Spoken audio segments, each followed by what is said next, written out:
بسم اللہ الرحمن الرحیم۔ یوٹیوب چینل شمیر BKW وائس کے معزز دیکھنے والوں کو السلام علیکم۔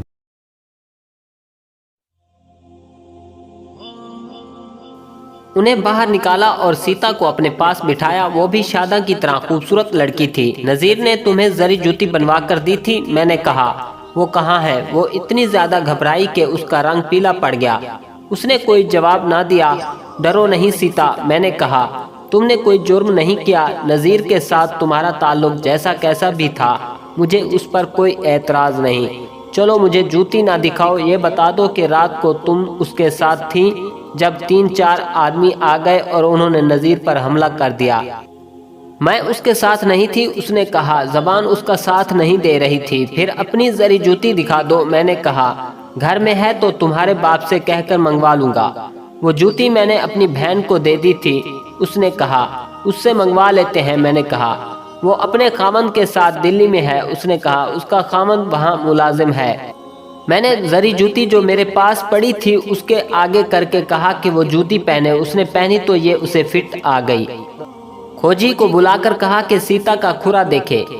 اس نے مٹی لا کر اس پر کھرا دیکھا تو کہنے لگا، یہ کھرا موقع واردات والے کھرے سے ملتا ہے۔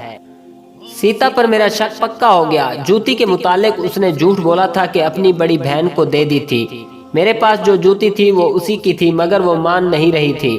اس نے نذیر کے ساتھ اپنی دوستی تسلیم کر لی، لیکن جوتی کے متعلق اسی جواب پر قائم رہی جو وہ پہلے دے چکی تھی۔ میں اسے کہہ رہا تھا کہ وہ صرف یہ بتا دے کہ اس جگہ جہاں وہ نذیر کے ساتھ تھی وہاں کیا ہوا تھا، مگر وہ مان نہیں رہی تھی۔ یہ تو میں جانتا تھا کہ وہ اس کوشش میں ہے کہ اس کے راز پر پردہ پڑا رہے۔ میرا مطلب کچھ اور تھا، مجھے اس کی عزت کا نہیں، اپنی ڈیوٹی اور اپنی نوکری کا خیال تھا۔ میں نے اسے کہا کہ میں اس کے باپ، بھائیوں اور ماں سے کہتا ہوں کہ وہ اس سے اصل بات اگلوائیں۔ اس نے ہاتھ جوڑ دیے، پھر میری ضد دیکھ کر اس نے میرے پاؤں پکڑ لیے۔ میں نے پھر اپنا سوال دہرایا۔ اس نے اپنے مذہب کی اور اپنے بھائیوں کی قسم کھا کر کہا کہ وہ نذیر کے ساتھ نہیں تھی۔ اس نے یہ بھی بتایا کہ نذیر کے ساتھ اس کی کہاں کہاں ملاقات ہو چکی ہے اور ہر ملاقات میں کیا ہوا تھا، لیکن اس آخری ملاقات کو وہ نہیں مان رہی تھی۔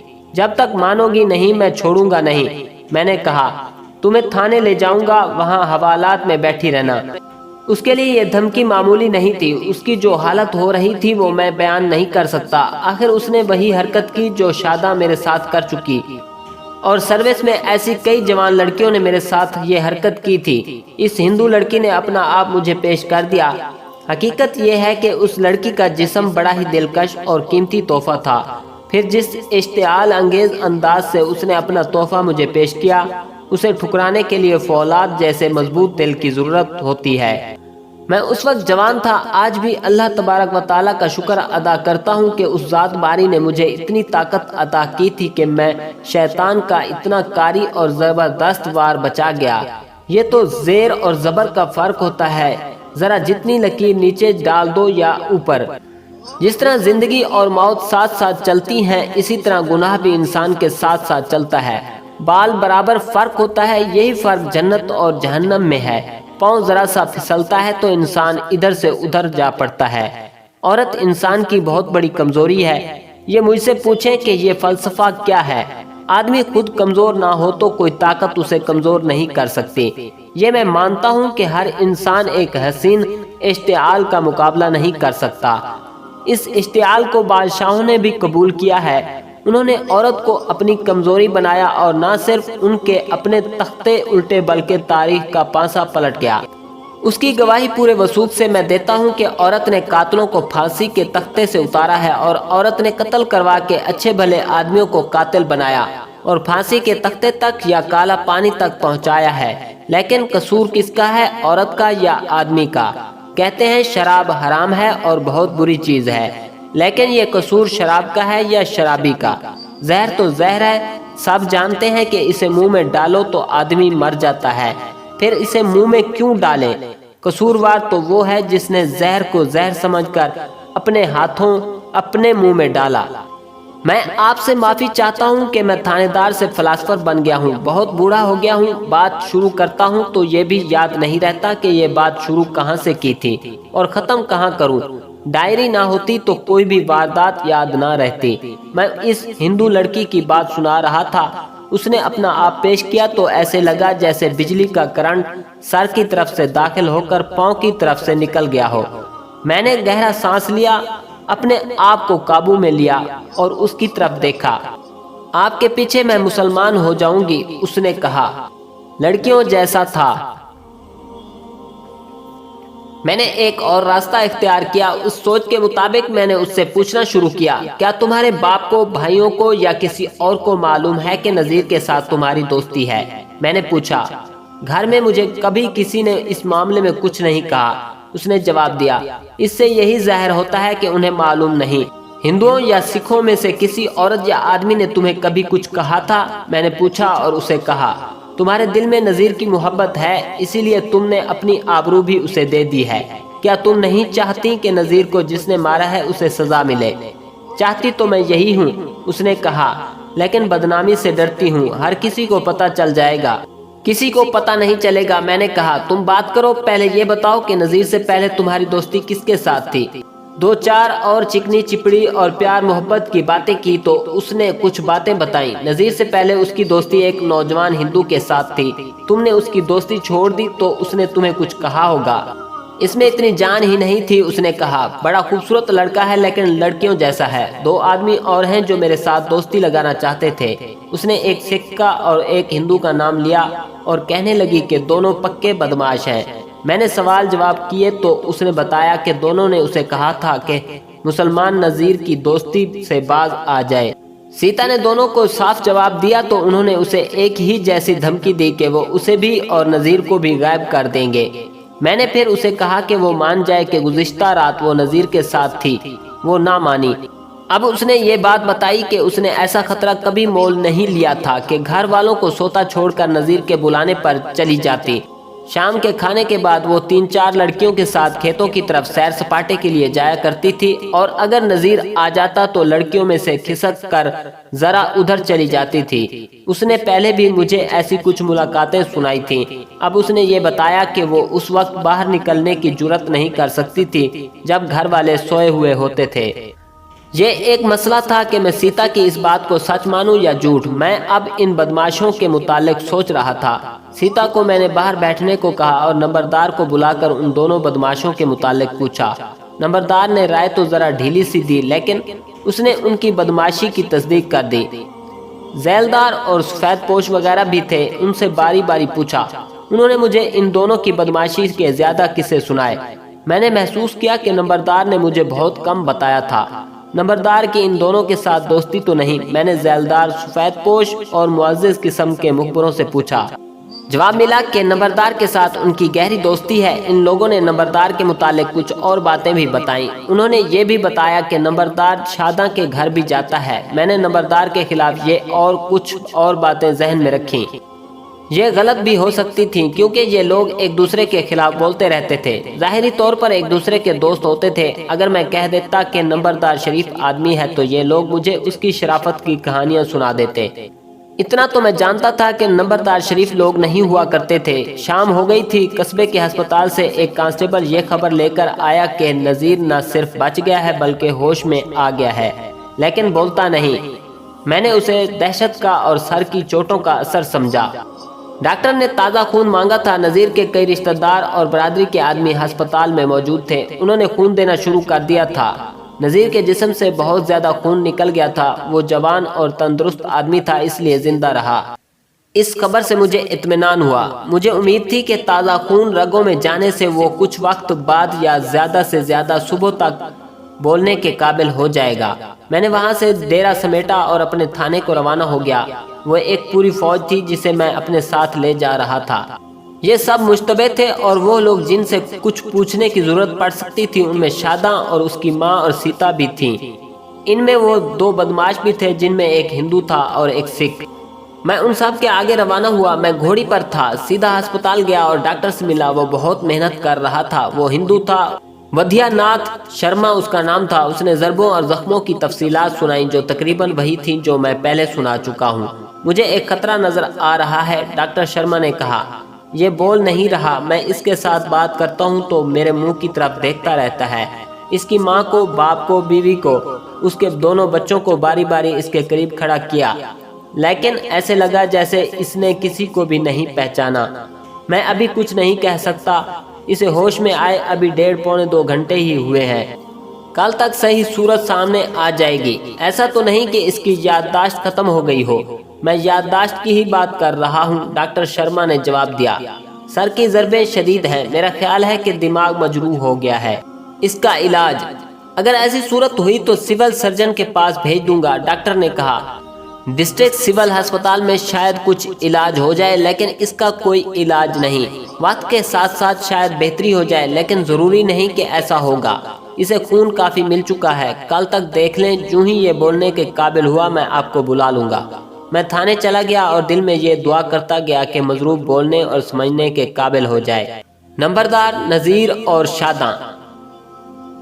थाने जाते ही सिख और हिंदू बदमाश को बारी बारी बुलाया और उनसे एक ही जैसे सवाल किए। उन्होंने बताया कि सीता को उन्होंने फांसने की कोशिश की थी, लेकिन वो उनके हाथ ना आई। दोनों ने बताया कि इन्हें मालूम था कि उसने नज़ीर के साथ दोस्ती लगा रखी है। दोनों ने फौरन तस्लीम कर लिया कि उन्होंने सीता को धमकी दी थी कि वो उसे और नज़ीर को गायब कर देंगे, लेकिन इनमें इतनी जुर्रत नहीं थी। ये तो गीदड़ भभकी थी। इन दोनों की बदमाशी ये थी कि शराब पीते थे, जुआ खेलते थे और जुए का अड्डा चलाते थे और बड़के मारते थे। इनके खिलाफ चोरी या लड़ाई मार कुटाई की कभी रिपोर्ट नहीं मिली थी। मैंने इन्हें बड़ी अच्छी तरह ठोक बजा कर देख लिया। मुझे ये इस वारदात में साफ नजर आए, लेकिन मैंने उन पर ज़ाहिर ना होने दिया कि इन्हें इल्ज़ाम से बरी समझता हूँ। इस किस्म के बदमाश पुलिस से बहुत डरते थे। इन्हें असल डर ये होता था कि थानेदार 10 नंबर में रजिस्टर न कर ले।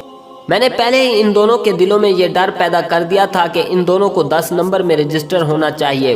वो मेरे आगे बिछने लगे। मैंने दोनों को इकट्ठे बिठा लिया और उन्हें कहा कि वो मेरी मदद करें और कुछ बताएं। इस किस्म के बदमाश और छोटे मोटे जराइम करने वाले बड़े अच्छे मुखबिर होते थे। आप सिर्फ इस बात पर हम पर यह शक न करें कि हमने नज़ीर को मारा है कि हम सीता को फांसने की कोशिश करते थे। सिख ने कहा, इस तरह तो नंबरदार भी शादां को फांसने की कोशिश में लगा हुआ है, लेकिन शादां उसके हाथ नहीं आ रही। आप उस पर शक क्यों नहीं करते?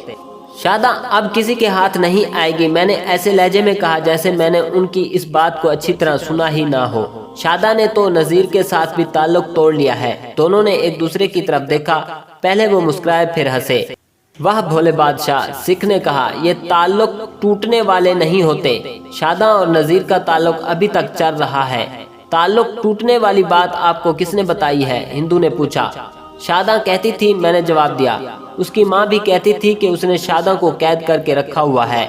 दोनों ने माँ बेटी को एक एक गाली दी और कहने लगे कि वो झूठ बोलती है। इन दोनों बदमाशों के साथ मेरी जो बातें हुई और जिस लहजे और अंदाज में हुई, और अगर आपको तफसील से सुनाऊं तो आप मुझे भी बदमाश कहना शुरू कर देंगे। ये पुलिस और मुजरिमों की दुनिया की बातें हैं। ये हैं तो दिलचस्प, लेकिन बहुत लंबी है और गंदी भी है। आपको सुनाने वाली बात यह है कि उन्होंने मुझे 2 बातें ऐसी बताईं जिनसे मेरी तफ्तीश आसान हो गई। नज़ीर के साथ इन दोनों बदमाशों के साथ ताल्लुकात थे। वो इन्हें शादां और सीता की दोस्ती की बातें सुनाता रहता था। नज़ीर कभी कभी शराब पिया करता था। ये देसी शराब उसे ये दोनों पिलाया करते थे और पैसे नज़ीर दिया करता था। शादां ने तलाक लेने के बाद भी नज़ीर के साथ पहले की तरह मेल मिलाप रखा हुआ था। उसने इन दोनों बदमाशों को बताया था कि अब शादां की माँ उसे नज़ीर से मिलने से रोकती है, फिर भी शादां बाज नहीं आती और वो बड़ी दिलेरी से नज़ीर से मिलती है। बातों बातों में नंबरदार के मुतालिक बातें होने लगी तो मैंने उन्हें कहा कि उन्होंने कहा था कि अब नंबरदार शादां को फांसने की कोशिश कर रहा है। दोनों ने नंबरदार की बातें सुनानी शुरू कर दी। वो तो सुना है, तुम्हारा गहरा दोस्त है, मैंने कहा। ओ भोले बादशाह, सिख ने कहा, दोस्ती कैसी? उसकी मुट्ठी चापी करते रहते हैं कि कभी मुश्किल वक्त आ पड़े तो हमारी मदद करे और हमें 10 नंबर पर न चढ़ने दे। हम उसे शराब पिलाते रहते हैं, पैसा एक नहीं लेते उससे। क्या वो शादां के घर जाता है? मैंने पूछा। शादां की माँ का तो वो मुरीद बना हुआ है, हिंदू ने कहा। आज का वाक़या आपको सुनाता हूँ। आप जब उसकी ड्योढ़ी में लोगों से बयान ले रहे थे, उस वक्त मैं भी वहाँ बाहर लोगों में मौजूद था। उस वक्त आपने शादां को अंदर बिठाया हुआ था और नंबरदार भी आपके साथ अंदर ही था। वो अंदर से निकला तो सीधा शादां के घर चला गया और कुछ देर बाद वापस आया। फिर आपने शादां की माँ को बुलाया था। मुझे धचका सा लगा, दिमाग से एक ख्याल उठा। मैं सोच में पड़ गया। सिख और हिंदू कुछ न कुछ बोलते रहे और मैं वैसे ही हूँ हाँ करता रहा। ये मेरी अक्ल का इम्तिहान था। मेरा दिमाग कोई मुअम्मा हल कर रहा था। मुझे याद आ गया कि मैंने शादा से पूछा था कि उसकी जरी जूती कहाँ है, तो वो झिझक कर और रुक रुक कर बोली। तो नंबरदार ने उसे कहा था कि ये वही जूती तो नहीं जो तुम्हारी माँ ढूंढती फिरती थी, कहती थी कि शादी वाले घर से किसी ने गायब कर दी है। मैंने नंबरदार को डांट कर बाहर निकाल दिया था। उसके बाद मैंने शादा से जूती के मुतालिक पूछा तो उसने यही जवाब दिया था कि शादी वाले घर से चोरी हो गई थी। मुझे ख्याल आया कि नंबरदार को मैंने बाहर निकाल दिया था, तो वो शादा के घर चला गया और उसकी माँ से कहा होगा कि जूती के मुतालिक ये बयान दे। माँ आई तो उसने वही बयान दिया जो शादा दे चुकी थी। ये तो मैंने देख लिया था कि नंबरदार साफ दिल आदमी नहीं। मैंने इन दोनों बदमाशों को कुछ और देर बिठाया, उन्हें ये तसल्ली दी कि अब मुश्तबा नहीं। इन्हें बाहर बैठने को कहा और शादा को बुलाया। उसे मैंने सुबह से बिठा रखा था। उसकी हालत बहुत बुरी हो चुकी थी। चांदनी रात और खाली खेत। आप मुझे कब छोड़ेंगे? उसने रोती हुई सी आवाज में पूछा। जब सच बोलोगी, मैंने कहा। अभी तो मैंने तुम्हें बाहर बिठाया हुआ है, अब झूठ बोलो और चलो हवालात में। कह दो ये जरी जूती तुम्हारी है, फौरन बोलो और मुझे सारी बात बता दो। मैं तुम्हें हवालात में डालकर 2 आदमियों को तुम्हारे साथ बंद कर दूंगा। सुबह तुम्हारी माँ तुम्हें पहचान नहीं सकेगी। बोलो। मैंने उसे बैठने न दिया, खुद भी उठकर उसके सामने जा खड़ा हुआ और सवाल दोहराया। अगर मैं कह दूं कि ये जूती मेरी है तो क्या हो जाएगा? उसने पूछा। मैंने बड़ी जोर से उसके मुंह पर थप्पड़ मारा। वो दीवार के साथ जा लगी। मुझसे न पूछो, मैंने कहा। मैं जो पूछता हूँ उसका जवाब दो।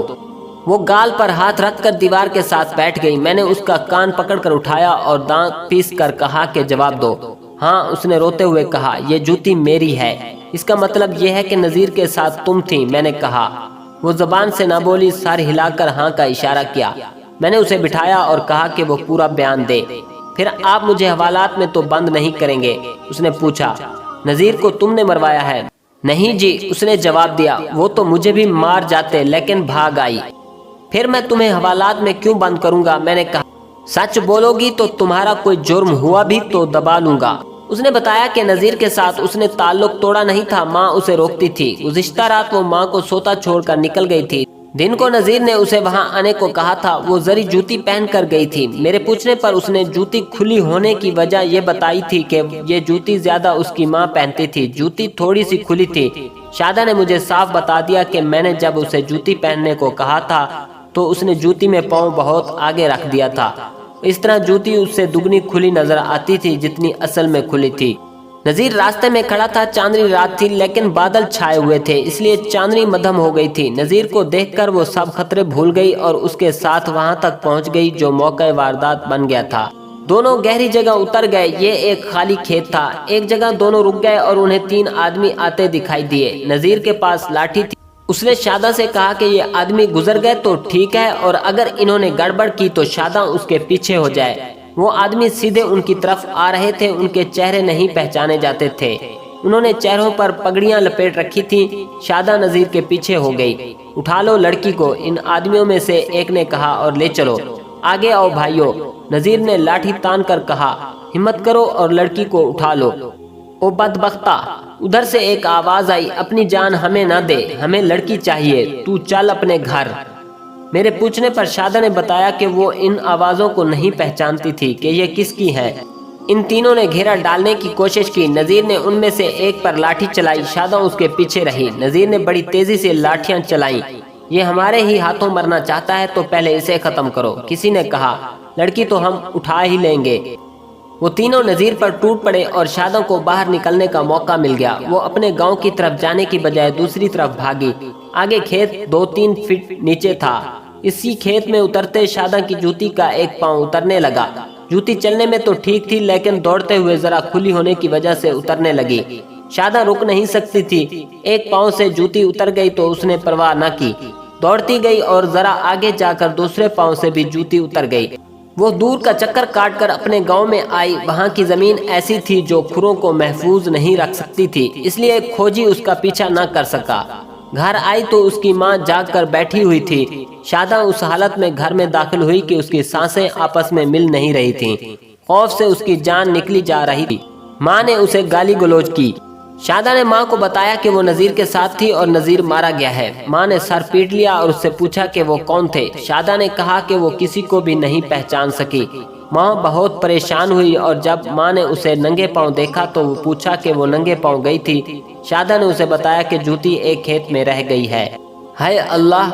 माँ ने अपने सीने पर हाथ मार कर कहा, तू पकड़ी गई, जूती पहचानी गई तो तू भी गई।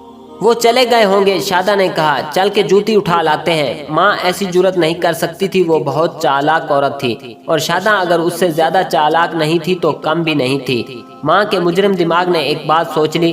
उसने शादा से कहा कि पुलिस ने अगर मालूम कर लिया कि जूती शादा की है और अगर शादा से पुलिस ने पूछा कि ये जूती उसकी है तो वो पाँव जूती में डालकर आगे कर ले और कहे कि ये जूती खुली है, उसकी नहीं।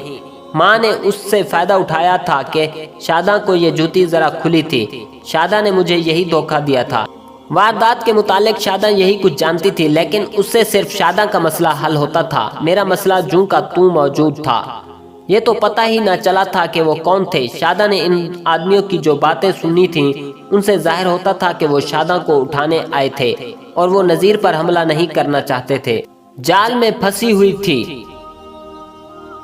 मैंने शादा से बहुत सी बातें पूछी। मैं ये मालूम करने की कोशिश कर रहा था कि शादा के साथ और किसे इतनी दिलचस्पी थी कि वो उसे अगवा करने आए थे और नज़ीर से कह रहे थे कि तुम घर चले जाओ। शादा जवाब देती रही लेकिन कोई सुराग नहीं मिलता था। फिर मैं नंबरदार पर आया और उससे पूछा कि ये शख्स भी उसे फांसने की कोशिश कर रहा था। क्या नंबरदार ने तुम्हें कभी ऐसी वैसी बात कही थी? मैं उसके इशारे समझती थी। शादा ने जवाब दिया और कुछ इशारे और बातें मुझे बताई। फिर कहने लगी, मेरी माँ की बहुत मुट्ठी चापी और खुशामद करता था। तुम्हारा रवैया क्या होता था? मैंने पूछा। कभी तुमने उसे नफरत से धुतकारा था? नहीं, उसने जवाब दिया। मैं उसके साथ हंसकर बात करती थी और उसे मामा कहती थी। 5 बच्चों का तो वो बाप है। इसका बड़ा लड़का 16-17 साल का है। उसने मुझे 2-3 बार कहा था कि शादा मुझे मामा ना कहा करो। मैं ये सुराग लेने की कोशिश कर रहा था कि शादा ने कभी नंबरदार को धुतकार दिया होगा और नंबरदार ने उसे उठवाने के लिए आदमी भेजे होंगे। यहाँ ये सवाल भी मेरे सामने आता था कि इन 3 आदमियों को पता कैसे चल गया कि आज रात नज़ीर और शादा उस जगह होंगे। एक बात बताओ, मैंने शादा से पूछा, तुम्हें नज़ीर का ये पैगाम किसने दिया था? क्या तुम दोनों के दरमियान कोई औरत थी? नहीं, उसने जवाब दिया। नज़ीर ने गली में मेरे पास से गुजरते कह दिया था कि आज रात वहाँ आ जाना, हमारा वक्त एक ही होता था।